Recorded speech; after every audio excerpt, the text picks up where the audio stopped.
Trending tong balitang to. Actually, nakakatakot tong balitang to. Itong intel ng Cebu Governor Pambaric 4 na meron daw gustong magtumba sa kanya. Ibig sabihin, may gustong magpapatay.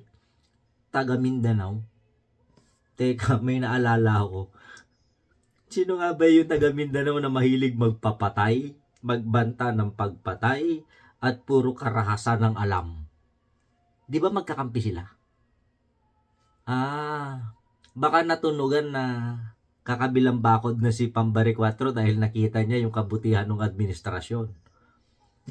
Tsaka, naalala niyo ba na pinahuli ni Pambaric 4 yung mga nagrally sa Cebu na mga kakampi nila di umano? Kaya siguro gustong ipatumba. Kaya siguro gustong ipapatay. Dahil hindi na napapakinabangan, umaalis pa sa kanilang hanay. Aray. Di ba? So alam naman natin kung sino yung mga bayolente sa Pilipinas. Walang ginawa kung hindi magbanta, manakot, magpapatay. Alam niya na, isang pamilya lang. Du.